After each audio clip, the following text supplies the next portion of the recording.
Recording. All right. Hi, everybody. I'm here with my longtime friend and colleague, Ike Lasater. Together, we co-created something that came to be called Mediate Your Life, a year-long training program based in nonviolent communication that we evolved together over 15 years. And we offered that training throughout the United States and in different countries around the world, and had all kinds of adventures together. And so we built up a whole body of work together, and now we're each in our own way, sort of taking it in certain directions. And this conversation is a chance for us to share with others how we think and relate about our work, and in two areas that I'm particularly interested in and having conversations with different people about, and that is consciousness and the social political realm and change in that area, social change. But again, as it relates to communication, what I like to generally call empathic communication that's about connecting empathically, responding compassionately. So anyways, I'll kind of get us started in, we'll see if we'll get to both topics. I'd like to try to touch on or explore a bit of both together. Actually, before I do that, Ike, would you like to say any words about yourself and anything you want people to know beyond what I just said? So let me check in with that first. This is like month 4 or 5 of being in isolation with COVID. I think that context is important when we're recording this. Yes.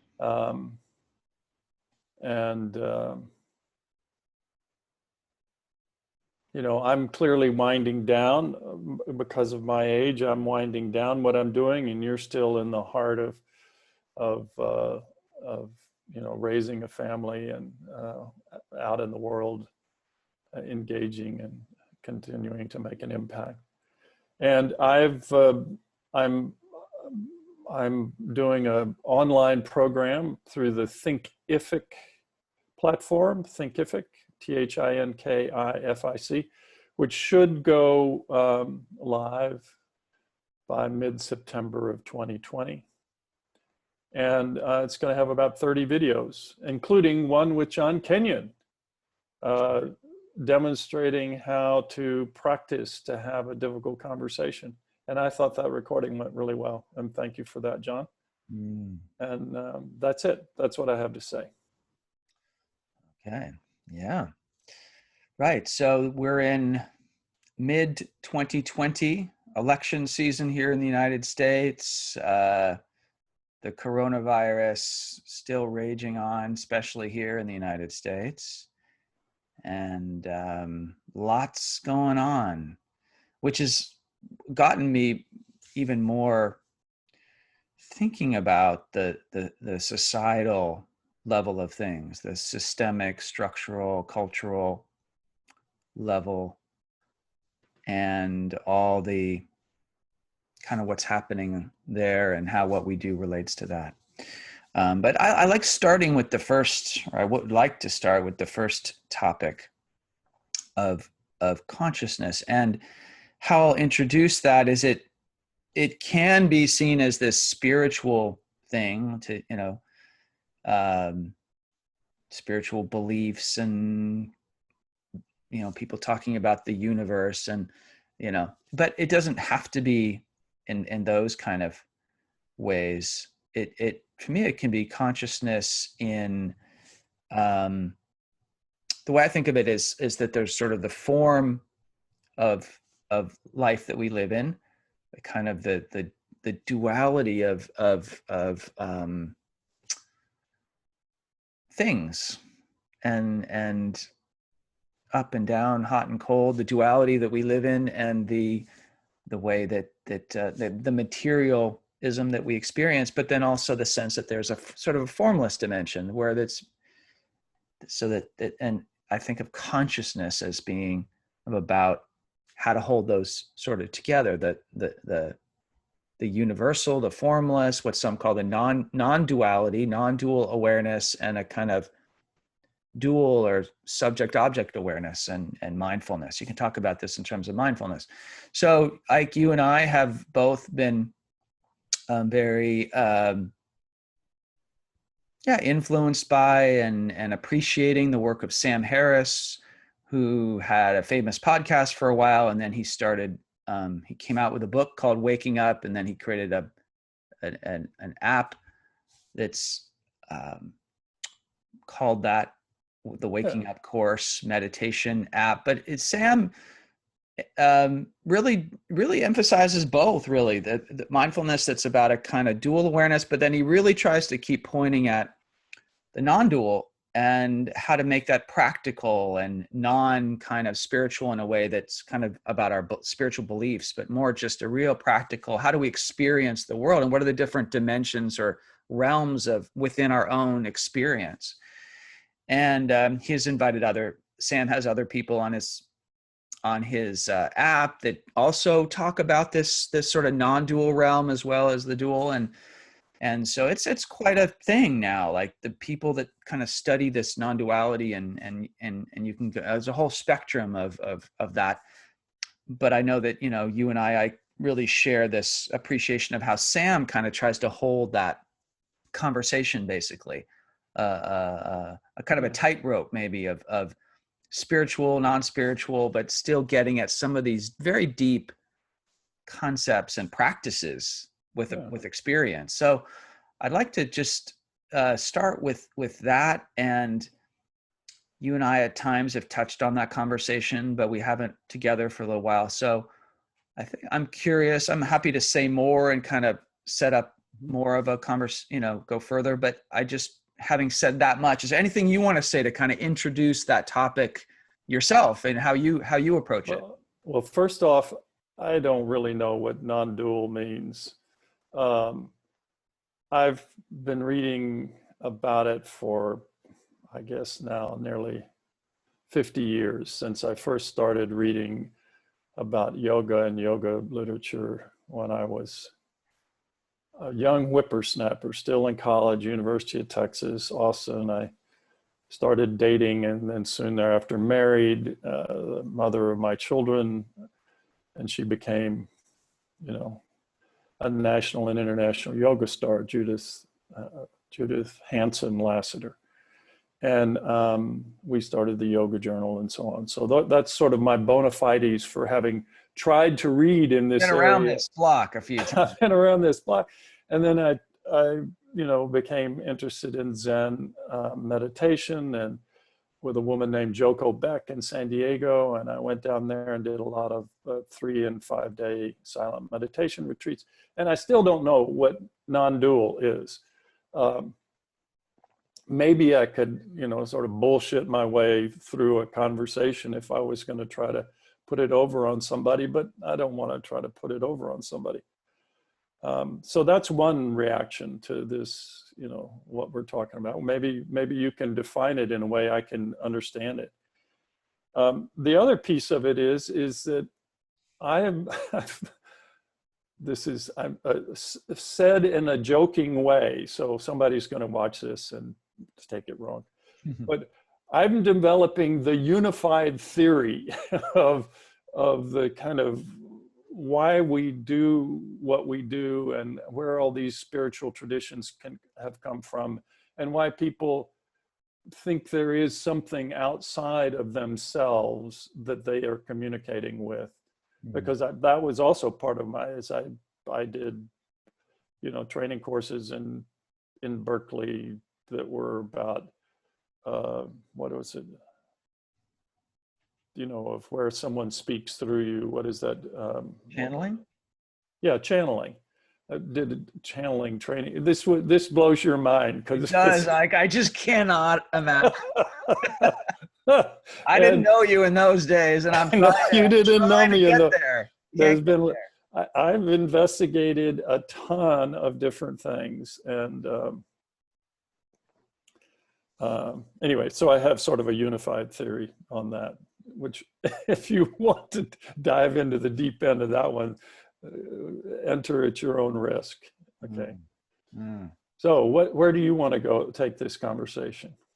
Yeah, well, a lot there in what you just said. I notice I'm both tempted and, kind of excited at the possibility of hearing your unified theory, and a little daunted and frightened to get into that deep water with that. But yeah, maybe I would be curious to hear as we go along any little Yeah. tidbits from that you want to share. But let me just pick up on a couple some things you said. Well, first that you had asked, what's my understanding Yeah. of Yeah. non-duality? What's your understanding? Yeah. And and I will say that I want, my goal with these conversations is to touch on concepts and understand, but also to not make it too heady and theoretical, but try to keep it sort of real and experiential and grounded in sort of just experiencing difficulties or whatever, when we deal with communication, that and the thing about nonviolent communication that we came out of this work, and that it's about dealing with life, a lot of times dealing with life's challenges, conflicts, difficulties, and keeping it real that way. um so saying that, but in that context, I find this idea of non-duality is just one kind of more and more kind of common word, I think, for it. But people that use the word oneness or unity consciousness or anything that the idea that it's beyond a separate self, and people like Sam Harris really trying to point out in lots of different ways in a meditation app how, I think from his perspective, that the self is an illusion. It doesn't actually exist. And that actually if we really pay close attention to our experience, there is just awareness. And then whatever appears in awareness, that our thoughts come and go, our perceptions come and go, our physical sensations come and go. And you can sort of learn how to just keep shifting identity to being the space of awareness in which everything arises, including a sense of self. So the idea that the self that we think we are is actually just an appearance, like anything else, in this sort of field of awareness, aware of itself, aware of its contents. And that what really makes it non-duality can be that even every content that arises is sort of made of consciousness, which there is some neuroscience to back that up, that the mind is creating our perceptions, is everything is kind of happening and is being made out of the substance of the mind that's perceiving. And so this idea, though, that there's only ultimately just this one consciousness, that at least in terms of our own experience of it, and that so in that sense a unity, a oneness of experience at a certain level. So why is that important to me? It's important to me that because it seems like a way to experience a depth of an ability to be more present with life's difficulties and sufferings and fears of like death and loss, heartbreak, hurt. Like, it's so hard to be with those things, and then to respond in a compassionate way to those things, to not react in a violent or aggressive way to what we find threatening or dangerous, right? So the things that, say, Buddhism or yoga, as you said, or other a lot of that is like, how do you maintain equanimity, but also empathy and compassion and kindness in the face of tremendous difficulty or even cruelty, brutality, the horrors of this world that we live in.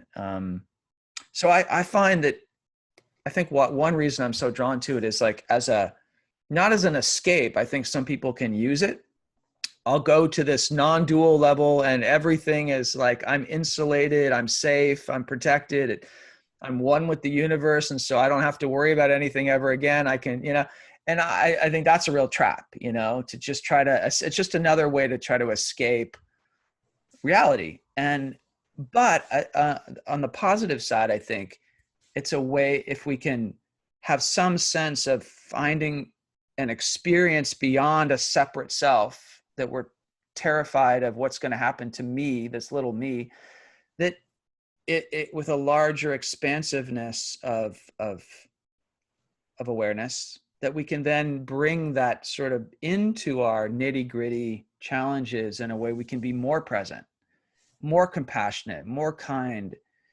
And so almost like that's a way that those qualities can come into the duality of our, and polarities, and all that of our experience. So that's yeah, kind of my rationale. Maybe I haven't told you exactly like maybe how I get there, which I can do in a moment, but I don't want to say too much without checking back in with you. So having said that much, anything you want to riff off of or ask questions about?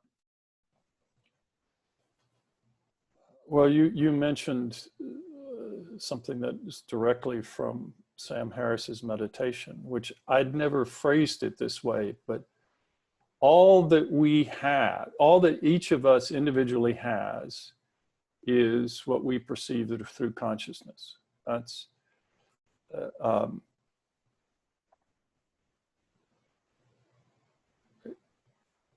and that's not to say, in a philosophical sense, whether there is a reality that we're accurately perceiving or not. It's just acknowledging that consciousness and what arises in consciousness is what we have as individuals. Yeah. Then corollaries to that, to me, are that I can't be inside someone else's consciousness, nor can they be inside my consciousness. Mm-hmm. We don't have the matrix where you can plug into the back of someone's, mm-hmm. a port to jack into their consciousness. Yeah.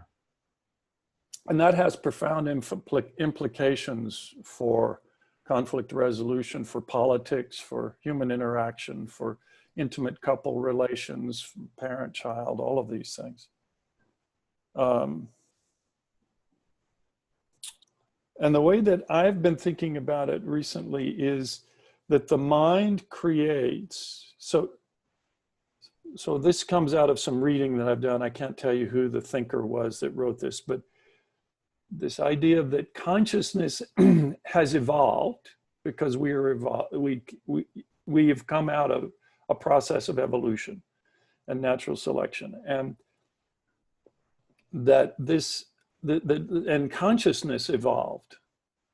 And in fact, there's now replicated science that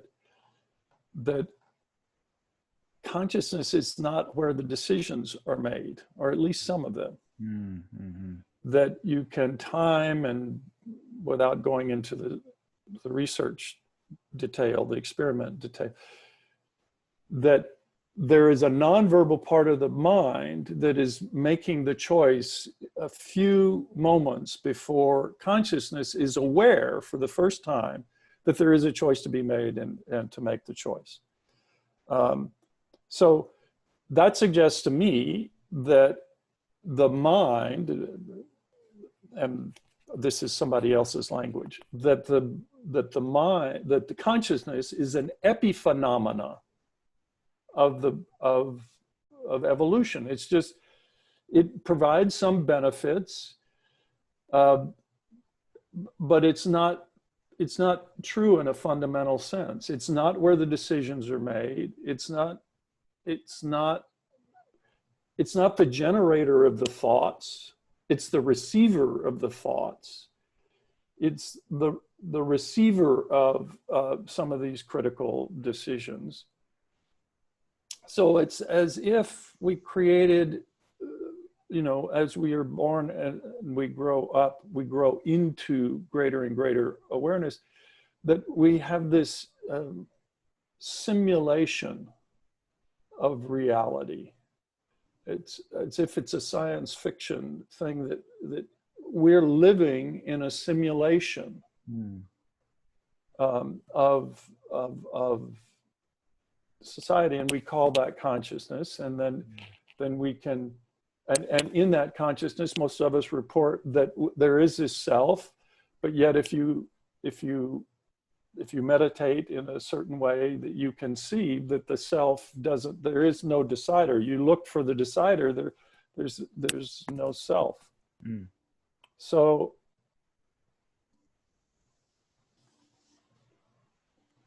that has, and most of that, well, a lot of what I've said is heavily influenced by Harris, but also by evolutionary biologists and thinkers. So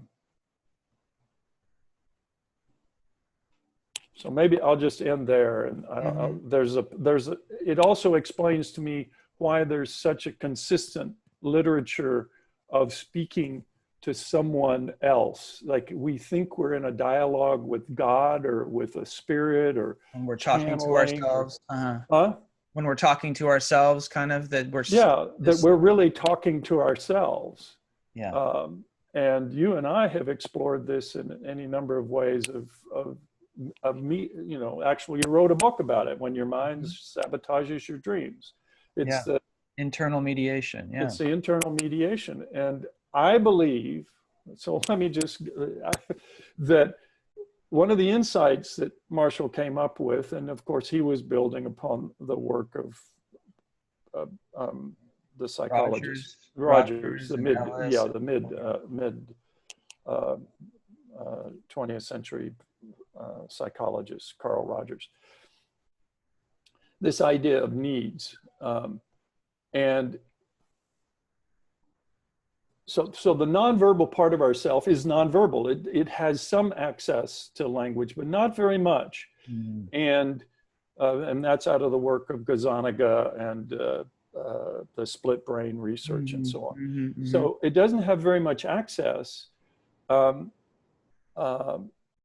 So there's something about naming the need that is a way of communicating with that nonverbal part of ourselves. And it's now part of a regular meditation that I do, which is to have this conversation in which the responses are physiological reactions in my body. And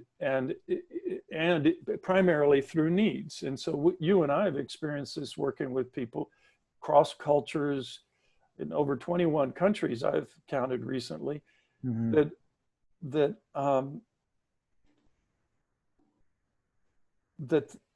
when you name the need in a way that the other person understands it, it's sort of, you have really narrowed down and the communication to where it can be the simplest concept, gets through and expands and has all of this meaning for both people on both ends of the communication. You don't have all this imagery and metaphor and life history and all of this and different languages and cultures and stuff that make communication more difficult. You've narrowed it down to just talking about needs. And that seems to just open up the world. I don't know, there's a quote that I looked for recently. It's this idea of that by limiting it expands. You limit, you expand. And this, you can limit it down to just connecting about the needs with another person from another culture, environment, either that speaks your language or doesn't. And you can have these profound communications, and people demonstrate like you and I have seen this many, like they're hit with the impact of this kind of, they describe it as an energy came at them, or that I don't think it was an energy that came at them. I think they generated that feeling, but they generated it because in a way you bypass the conscious mind and go straight to the non-verbal part of the body. Part of the mind. So I'll stop there. I'll just keep going. No. So one thing to the next. So just to highlight what I'm hearing, that that needs, that the kind of one of the cornerstones of the, out of Marshall nonviolent communication, that the focus on language of needs, that is a way that sort of bridges the verbal, the nonverbal parts of the brain, and maybe why it's so profound when we use that language, how it's so connecting within ourselves and between ourselves and others, that it just creates all these bridges across. And so predictably generates physiological reactions that seem to be out of proportion to, and with a frequency that we don't have in other parts of our lives. It's like you and I, when we do our work, we can't predict exactly when that kind of shift's going to happen, but we're not surprised. It's normal. We kind of expect it to happen, you know, fairly regularly. And it just, you know, when I practiced law for 20 years, and I maybe had one of those kind of interactions less than a handful of time in 20 years. And now I have that, you know, a handful of times in every engagement that I'm involved in. Yeah. So there's there is definitely something to this idea of this needs as a universal language. It's a very cryptic language, but it's a way to communicate across cultures at the very least, and gulfs of hurt and pain, and you know, with couples and families, and you know, and it's, you know, and so that's giving, I definitely have some thoughts of where to go with that. There's a clicking sound that's happening once in a while. I think it might be when you move your arm or your cord hitting something. I don't know, but okay, I don't know. Happen all the time. But anyways, it's not. It's. I will gesticulate less. No, I just didn't know if it was bumping something. But anyways, so, and I like that you drew on that research about that around decision making, and where there can be this physiologically in the brain something happening before there's a conscious awareness of the decision to act, to choose to do something.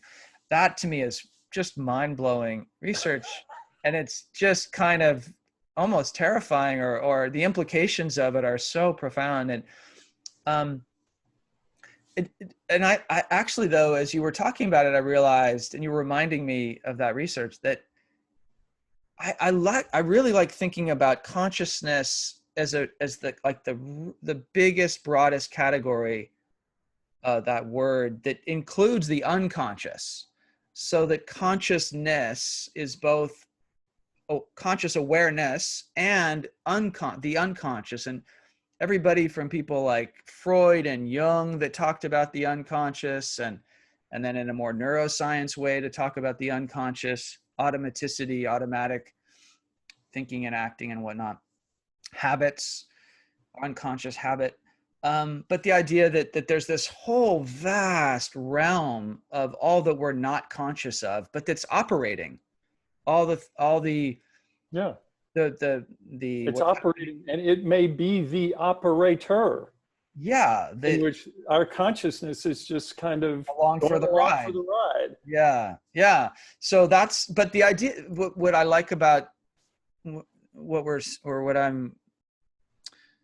this idea that our conscious awareness, the awareness of something called consciousness. That our conscious awareness of that is just a part. It's not two separate things, like the unconscious and all that's happening in the unconscious. And then this sort of like little bubble of awareness sitting on top of that may or may not be may or may not be not be connected to the levers. Anything. It just sitting there being aware of what's already happening.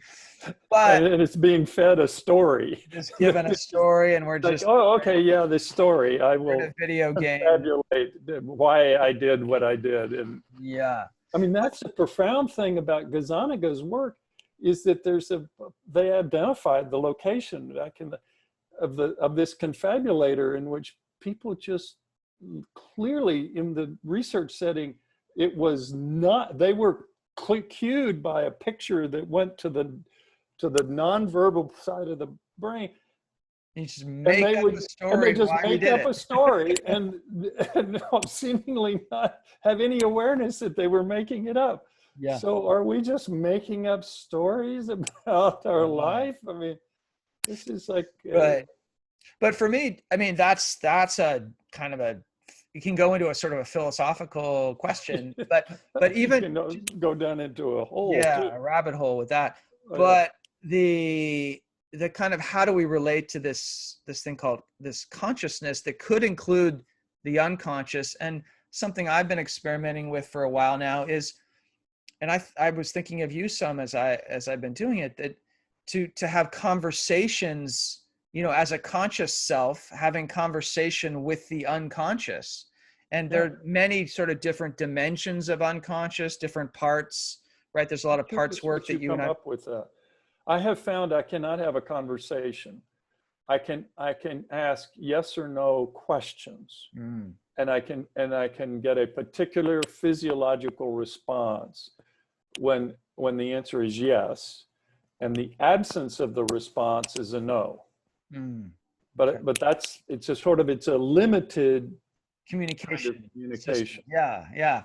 Well, I mean, it can be, you know, the prayer, right? Why people like to pray. I mean, you can think you're praying to a God that's sort of out there and in the sky or somewhere in the universe, but you could also, something I've been playing with, it's like if I'm having a conscious conversation with my unconscious, it feels good. It feels good to just be in dialogue with something in me that is maybe much vaster than me, maybe wiser, much more intelligent, that I could still think, oh, it's an aspect of me, but it's like, you could say higher self, but then it's not that much of a leap to say higher power, and that it could be connected to something beyond just my individual existence. Who knows? But there's something about, except that we have absolutely no evidence. No, we have no evidence of that. But regardless, it doesn't matter. Like I can enjoy the conversation of talking to this vast mystery of unknown, you know, depths of unconscious. And that, there can be things that kind of come back from that place. Like you said, physical experiences, or sometimes if I ask for an image or words, sometimes those words do come, those images come because I've kind of requested them, and then they'll sort of appear. Not always, sometimes, right? There's just, well, I haven't tried requesting images. Or words even. So if I ask for some needs, like okay, unconscious, can you give me any words for needs right now about this? And then sometimes those will, I mean, who knows if. Okay, well, I'll try that. I hadn't specifically tried that, but okay, I'll try that. And I wanted to one thing here about. But to see it as all as one whole. Yeah, it's like this. They're not separate, just actually some wholeness there. So for me, the where I've gotten in this meditation is that, and my interpretation of it, and it is an interpretation, it's that that there's a kind of congruence of my conscious awareness and the nonverbal part of myself, that when I experience a certain physiological, which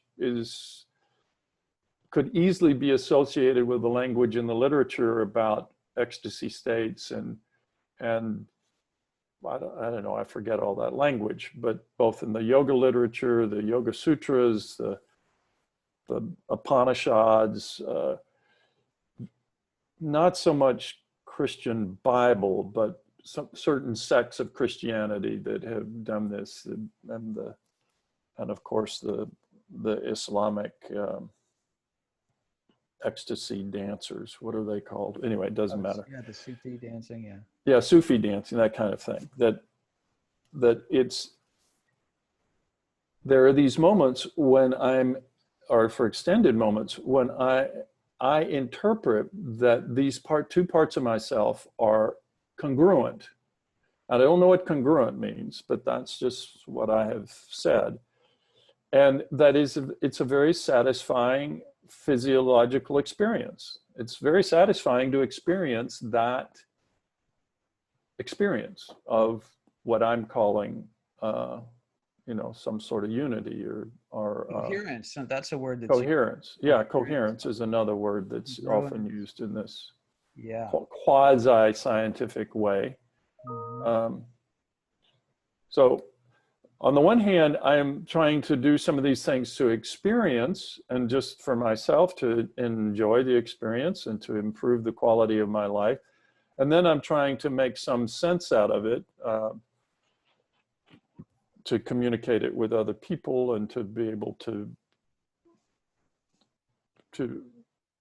read and to listen to others and try to make sense of what they're saying and how does this relate to my experience. But ultimately, I just want to, you know, have a more satisfying, full, complete life. Yeah, and so this sort of where we've covered is needs as it relates to unconscious communication and how that can create a very pleasant experience of congruence, of coherence, of connection, basically. Another word, right? Connection, which we... Right, another word. We use rapport with myself. I'm in rapport with my, I mean, it doesn't quite work very well, but. So, but I want to expand a little bit more to get back to your question of what is non-duality for me. How do I experience it?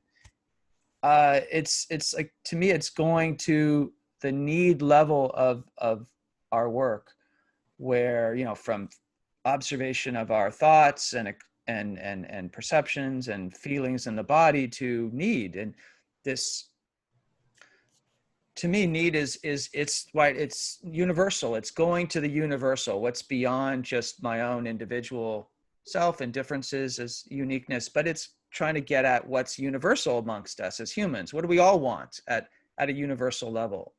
And what I've been playing with for quite a while now is, how do you go there in a nonverbal way? So, and speaking of nonverbal, how do you go to the level of need that isn't just the language of universal qualities, but it's also a way of being with awareness? How do we be with our awareness? So, like, the way I do it, a couple ways. One is, like, I try to feel the sense of aliveness and energy in the body. So I think of a sort of underneath sensation of kind of physical, like temperature, pressure, or, you know, tingling or things. There's this kind of hum or vibration of feeling alive, feeling that sense of being animated with life force, right? So to kind of feel that, and then I imagine that that's not just in me, but at some level that's in everything, that kind of animating energy. So that is a kind of a way, just by accessing it within me, at least in my imagination, experiencing something more universal at that level. And then also just in terms of a more, what some meditation traditions call open awareness. Yeah, just like relaxing the gaze, not looking at any one thing, but more just being aware of the whole field of perception, like visual, the entirety of our visual field. Auditorily, we can just be aware of kind of the whole space in which sound is coming and going. So that sense of just kind of relaxing and opening, expanding awareness to be kind of the wholeness of our field of perception, to me, is another way to get at universality. Like this, literally, like the space around us is also, physics tells us, it's the space within us. You know, we're mostly, or all in some ways, empty space. And the space around us, and the same unbroken space goes all the way out into the edges, you know, is the universe, the spaciousness of the universe, literally. Some people throw that term around in a way I find a little uncomfortable, but literally, you know, space. So anyways, that's how I kind of, and I think that's need. You know, need is a way to, it's, you know, Marshall kind of had this insight. You could take what Maslow and others talk about needs, and bring it into how do we communicate with ourselves and others, as you were talking about. But for me, it's like, I really intentionally want to develop the practice of not just my needs, right? Because we can get really locked into my needs, your needs, versus just, yes, we start there often, but then just needs that we share, and this being beyond this separate self, just being with the open expansiveness of a universal and a consciousness in a way that we can plug into, we can experience, right? So that's how I practice trying to go there in my own experience. And, so linking that experiential awareness with the languaging of our universal needs, qualities. But I think that's really, it's like, how do we connection is, I think, the idea that we're connected beyond our own separateness. How are we interconnected, right? And a way to, how do we experience that when we get kind of cut off from it in various ways? We get feeling very separate and frightened in our separateness. So I think for me, getting to this level of need energy, need language, need spaciousness is, maybe I'll also say formless, the realm of experience that's not the form of what we perceive, but it's kind of a formlessness in which form arises and passes away. So I for me, all of that is like, if I can do that, then can I be more present to what's so difficult for us humans? So much suffering, so much loss, so much vulnerability, that it's overwhelming a lot of times, like the traumas that we deal with, and the just unbelievable difficulties at times that either we experience, or we hear about, we see others in the world experiencing. So there's something to me very practical about this. It's how do we access that coherence and congruence and connectedness that makes us feel like, oh, like there is a place of safety, well-being, and that we bring that into the difficulties. And then, and we have a way to communicate about it through this language of our needs, and taking action, the requests that come out of that. So let me stop. There's a little more I'd like to add about the 3 chairs and how how I love the 3 chairs and how it relates to that. But I've said a lot there, and I am also tracking. I want to get to the kind of social political stuff too. But anything that I've said there, you want to comment on? I don't know whether I'm just picking words, but I don't believe there's any place that's safe.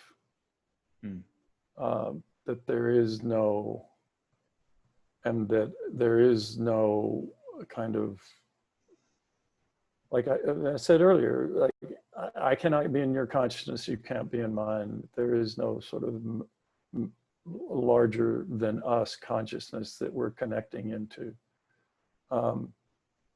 I get to, I think, the place you're describing, but I get there differently. And that's to just say, I'm a single, alone human, and I'm locked into my consciousness. I do not have access to other people's consciousness. And I am assured to die, that my consciousness will discontinue and my body will go back to its constituent atoms. I was born into this consciousness, and I grew into it as a baby and a toddler and then a young child. And I have had experiences and changes over time, and then I'll die in this way that I said. So that's the view that I have of life. And evolution doesn't care whether I'm happy. I am the carrier of the genes to the next generation. That's the purpose of this body. And I have served that purpose. So I really, from evolution's point of view, which doesn't have consciousness, it's not awareness, it's not a person or a thing, it's just a process. I mean, that you talk about, you know, not caring, it just doesn't care, it's just a process. And that process does not care whether I'm happy. So as a person who finds himself in this situation, to have meaning and to have joy and satisfaction, I need to generate those things. I focus and then there's all this stuff that we've talked about of who is I, and is there really an I that can focus, and is that conscious awareness, or is that some part of the nonverbal part of me that's, and I don't know. I throw up my hands at that point. But I do have a sense of making commitments to be in alignment with certain values, and that I endeavor to maintain those commitments, and I fail regularly, which is very frustrating.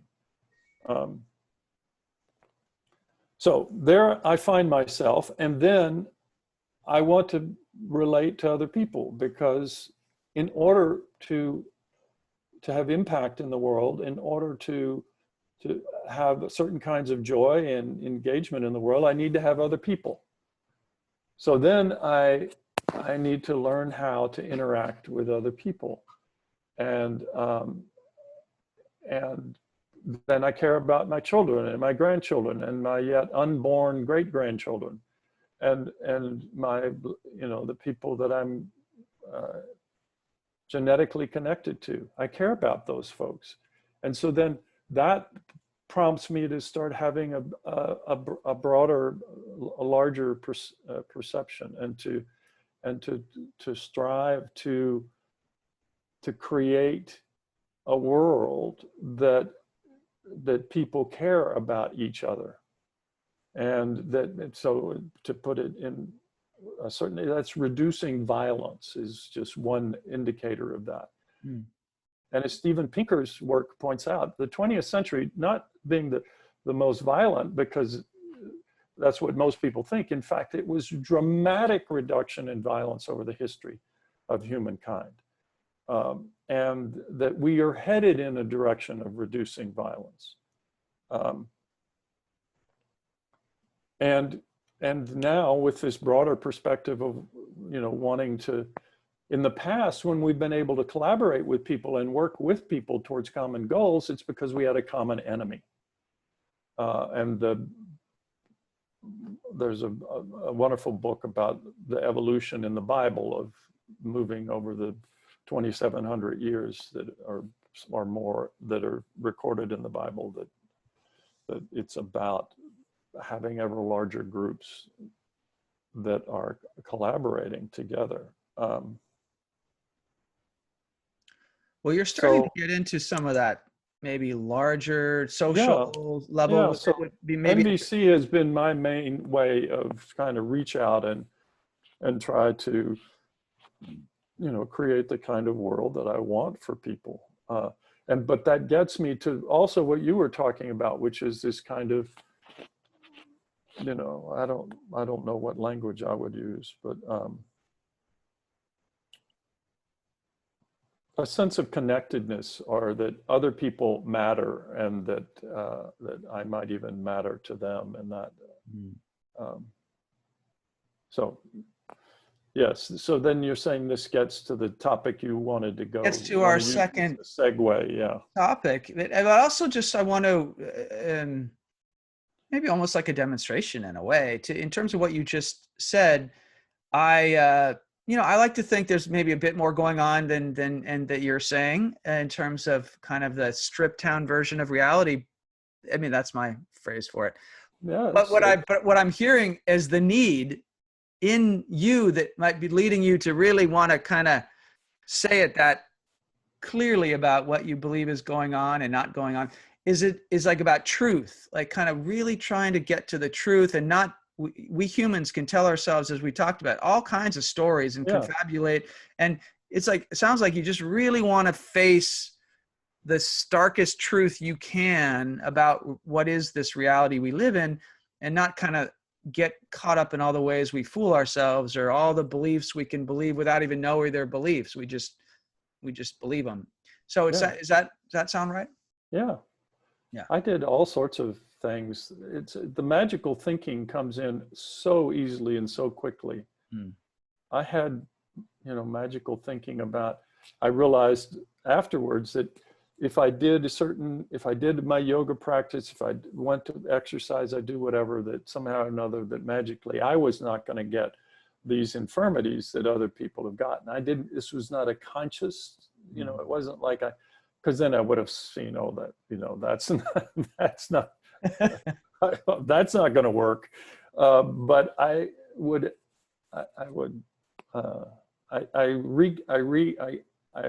I constructed or restruct, whatever it is. Anyway, I remembered thoughts that would flip through from decades before that were essentially putting me on this trajectory of magical thinking. And a lot of people, that's what they do. They do these rituals or these routines, and they believe that it's going to protect them from. Yeah, we want to we want to feel safe and protected, right? We want to feel safe and protected, man. Big time. That's what I want. I've just concluded that there is no such thing. Doesn't actually exist. Yeah. So right, I was pointing to maybe in my view that there's a realm we can at least tap into through our direct experience that there is a kind of well-being or safety that's not dependent on what's happening, and that makes us a little stronger to deal with how difficult life can be. Oh, there are many religions or programs or whatever that are, as far as I'm concerned, that are based upon nothing. But the people benefit from it, and they don't seem to be harmed from it, and yeah, they feel safer. Yeah. Yeah, I'm not trying to go out there getting people to agree to this stark view of the world that we are evolved. I just get you. You want to be in truth. You don't want to be deceiving. I don't want to be fooling myself. Yeah. Yeah. Yeah. So anyways, but this is really I feel the pull to this other conversation and what you're saying, because here's how I'll set it up, and we don't have a lot of time for it. Maybe I can talk you into doing another one of these with me at some point to follow up to go deeper into the second topic. But yeah, I mean, I look out at the world, like, especially now, what's happening as we referenced at the beginning, we're in halfway through the year 2020, and the whole world is getting rocked by the coronavirus, and the economies are getting hit, and big health concerns, and the political sort of what's happening politically, especially in the US, but all over the world. It just seems like almost more and more like a circus to me of all the gamesmanship and the well, maybe not to go down that road yet, but just the rise of authoritarianism, here in our country with Trumpism and the Republican Party kind of rallying around that in a way, it seems. And other countries, a surge of populism, authoritarianism, nationalism, white supremacy, right? That's, of course, the other big issue that's hit us. All three huge, like, tsunamis at once of the racial violence and killing of Black people, and just overall the systemic racism that's still way bigger than most of us white people thought, I believe. Big wake up to how much that's really hasn't changed as much as we'd hoped. At least that's my assessment. Anyways, so I look at this in the world. I look at what's happening to our ecosystems, not just climate change, which there's a whole spectrum of belief about what's real or not with climate change, but even more, I think, less controversial is what's happening to our ecosystems and the incredible, like, pollution and depletions and extinctions and collapses basically that are starting to happen. So I look at it and I see, wow, we're in this incredible time of transition into something, from one thing to another thing, it seems. And you and I are doing this work that's about everything we've been talking about. How do we connect in this profound way? How do we bridge our differences through this language, through attention and awareness and consciousness? And, so it's I think we have a role to play. And how does humanity navigate this difficult time? How do we get to the other side, hopefully, where we're still around as humans and we can have life be healthier, more functional, less dysfunctional? And depending upon what day you get hold of me, I'm more or less depressed about that outcome. But to tie it to where we just were with the conversation, I've had this realization now that, like, all the control over the environment and each other, and that easily leads to kind of domination and oppression, and it's like fear, right? We want to be safe, and we want to control so that we're safe, right? And so we dominate. And that's kind of like, we use our intelligence, our big brains to do that. And we're really good at it, especially with all the technology we've created. But I just see that, oh my God, like all the fallout that's so unhealthy and toxic, it's like coming in some ways because we want to control we're so scared of our vulnerability, like we just talked about. But of course, the more you control, the more you separate, the more you cut off, the more negativity in the long run. I think eventually now, after all these decades, we're kind of reaping the consequences of all these attempts to kind of insulate ourselves from what we're so frightened of, the wildness of the world that's out of control, and we want to control it. And but I just feel like we, you and I, and the work we do, and all of us doing this kind of work, have a role to play. And how do we at a cultural, systemic level cope with what's happening right now? So do you have any, what day have you woken up today in this conversation? And well, the most hopeful thing that I have taken in the last year or so is that the population, the predictions of Ehrlich in the 60s about the population bomb have proven to just be absolutely wrong take on things. And that what is happening is, in fact, populations are collapsing. And Europe, the United States, the population is not going down because we have so much immigration. But if we didn't have immigration, we would be contracting. Europe is contracting. China's contracting. And the African countries, if not contracting, they're going down from an average of 7 or 5 to 2 and 3 children per family. Mm-hmm. So it's a universal trend, and it's associated with women moving to cities, and in that move, getting disconnected from male-dominated village cultures, and then and then increased education mm-hmm. Of the women, those seem to be the big drivers. So now the problem that we may be facing and be seeing more clearly in the next decade is, what are we going to do with this? Now, I'm going to be 80 in a decade. I'll be 81 in a decade. So I'm not going to be so focused on this, but you guys are still going to be dealing with this. And it's not going to be, oh my God, we're going to have too many people. It's like, what are we going to do? That may end up being the salvation of but of course it'll generate its own set of problems as you contract your population. That's it. You're going to generate a whole set of problems. I don't pretend to know what those are, but I just know they'll be profound.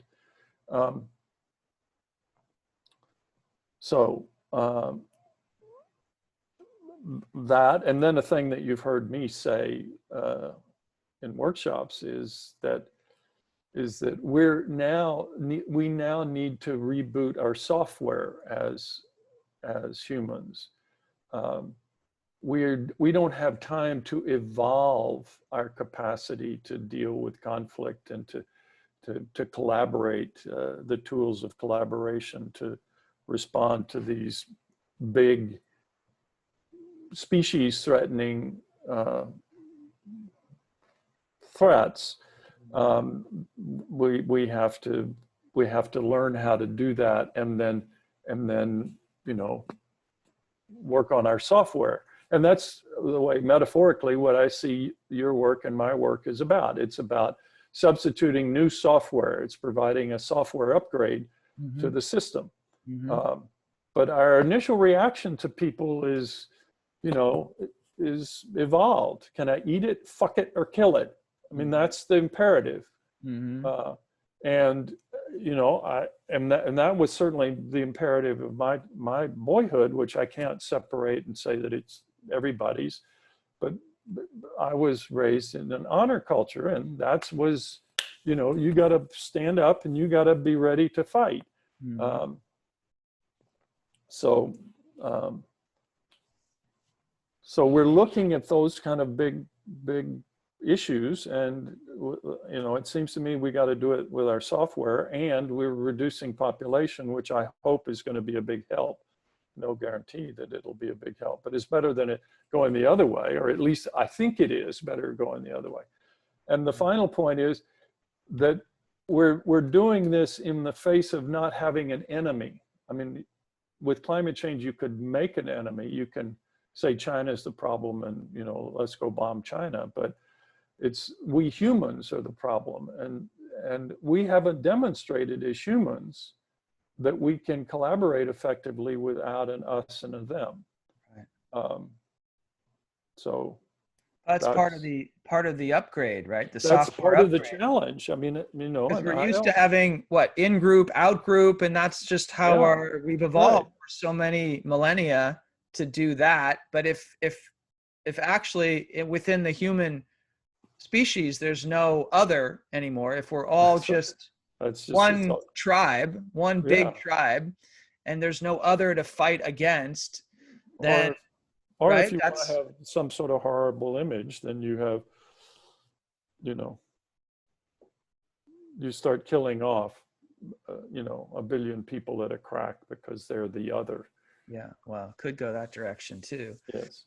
But yeah, so the upgrade to be able to cooperate, right? Because that's one of the things humans have been so amazing at, our ability to cooperate and then build technologies and then influence more and more in the world because of ultimately how we can cooperate. And but if we can't cooperate and if we get still so into warfare, like doesn't it blow your mind to think that now that we're facing this level of existential challenge, we can still be spending this much money, resources, time, energy on trying to kill each other and fighting each other and trying to destroy instead of cooperate? And no. Yes and no. I mean, yes, it seems like a waste, and yes, I get that. You don't want to be the one who's trying to